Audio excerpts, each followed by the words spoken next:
ജില്ലാതല പട്ടയമേള ആലപ്പുഴയിൽ നടന്നു. മേളയിൽ 95 കുടുംബങ്ങൾക്ക് പട്ടയങ്ങൾ വിതരണം ചെയ്തു. ഭൂരഹിതരില്ലാത്ത കേരളം കെട്ടിപ്പടുക്കാനുള്ള നടപടികളാണ് സർക്കാർ സ്വീകരിച്ചു വരുന്നതെന്ന് പട്ടയ വിതരണം നിർവഹിച്ച കൃഷി വകുപ്പ് മന്ത്രി പി പ്രസാദ് പറഞ്ഞു. ജില്ലാതല പട്ടയമേളയിൽ 95 കുടുംബങ്ങൾക്ക് പട്ടയങ്ങൾ വിതരണം ചെയ്തു. ഭൂരഹിതരില്ലാത്ത കേരളം കെട്ടിപ്പടുക്കാനുള്ള നടപടികളാണ് സർക്കാർ സ്വീകരിച്ചതെന്നും ജില്ലയിലെ 95 കുടുംബങ്ങൾക്ക് ഇന്ന് ആശ്വാസത്തിന്റെ ദിവസമാണെന്നും അവർ സ്വന്തം മണ്ണിന്റെ ഉടമകളായി മാറുന്ന സന്തോഷമാണ് ഓരോ മുഖങ്ങളിലും കാണാൻ കഴിയുന്നതെന്നും കൃഷി വകുപ്പ് മന്ത്രി പി പ്രസാദ് പറഞ്ഞു. സന്തോഷമുണ്ട്. ജില്ലയിൽ 95 പേർക്കാണ് ഇന്നിപ്പോൾ ഇവിടെ വെച്ച് പട്ടയ വിതരണം നടത്തുന്നത്. വളരെ വേഗത്തിൽ ആ കാര്യങ്ങൾ പൂർത്തീകരിച്ച എല്ലാവരെയും ആത്മാർത്ഥമായി അഭിനന്ദിക്കുന്നു.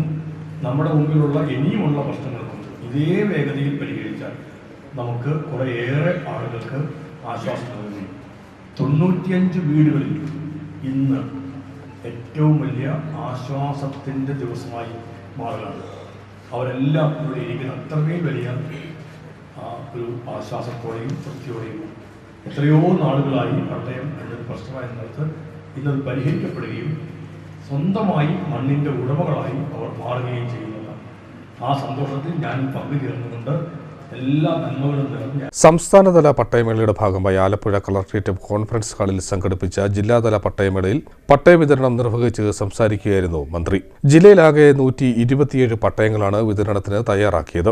ഇതിൽ ആലപ്പുഴ, ചെങ്ങന്നൂർ നിയോജക മണ്ഡലങ്ങളൊഴികെ മറ്റെല്ലാ മണ്ഡലങ്ങളിലും ഉൾപ്പെടുന്ന ഗുണഭോക്താക്കൾക്ക് ജില്ലാതല മേളയിൽ പട്ടയങ്ങൾ വിതരണം ചെയ്തു. ചടങ്ങിൽ MLA-മാരായ എച്ച് സലാം, തോമസ് കെ തോമസ് എന്നിവരും പട്ടയങ്ങൾ വിതരണം ചെയ്തു. അമ്പലപ്പുഴ 13, ചേർത്തല 13, അരൂർ 4, കുട്ടനാട് 42, ഹരിപ്പാട് 4, മാവേലിക്കര 19 എന്നിങ്ങനെ 95 പട്ടയങ്ങളാണ് മേളയിൽ വിതരണം ചെയ്തത്. സംസ്ഥാനത്ത് 10,002 പേർക്ക് കൂടി ഭൂമി അവകാശികളായി എന്ന് റവന്യൂ ഭവന നിർമ്മാണ വകുപ്പ് മന്ത്രി കെ രാജൻ സംസ്ഥാന പട്ടയമേള ഓൺലൈനായി ഉദ്ഘാടനം ചെയ്തുകൊണ്ട് പറഞ്ഞു.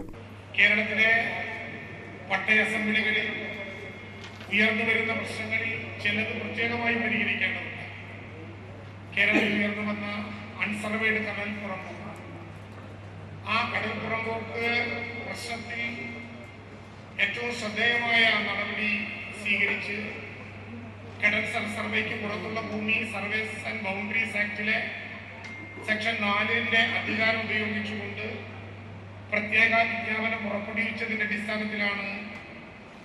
അങ്ങനെ പ്രത്യേക വിജ്ഞാപനം പുറപ്പെടുവിച്ച് കഡസ്ട്രൽ മാപ്പിനോടൊപ്പം കൂട്ടിച്ചേർന്നതിനെ തുടർന്നാണ് 2 ദിവസം മുമ്പ് കോവളത്തെ വർഷങ്ങളായി ഭൂമിയുടെ അവകാശികളാകാൻ അവസരമില്ലാതിരുന്ന 504 പേരുടെ കൈകളിൽ അഭിമാനത്തോടെ കഴിഞ്ഞ 9 വർഷത്തിനിടെ 4,13,000 പട്ടയങ്ങളാണ് സർക്കാർ വിതരണം ചെയ്തത്. കഴിഞ്ഞ 4.5 വർഷം കൊണ്ട് മാത്രം 2,33,947 കുടുംബങ്ങളെ ഭൂമിയുടെ ഉടമകളാക്കി മാറ്റാൻ കഴിഞ്ഞു എന്നത് കേരള സർക്കാരിന്റെ അഭിമാനകരമായ നേട്ടമാണെന്നും മന്ത്രി പറഞ്ഞു.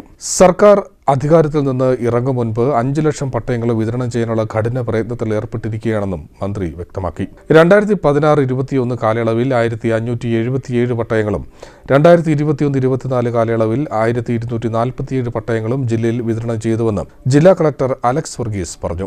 ADM ആശാസി Abraham, sub collector Sameer Kishan, ജില്ലാ പഞ്ചായത്ത് പ്രസിഡന്റ് KG രാജേശ്വരി, നഗരസഭാ അധ്യക്ഷ KK ജയമ്മ, വിവിധ താലൂക്കുകളിലെ തഹസിൽദാർമാർ, റവന്യൂ ഉദ്യോഗസ്ഥർ എന്നിവർ ചടങ്ങിൽ പങ്കെടുത്തു.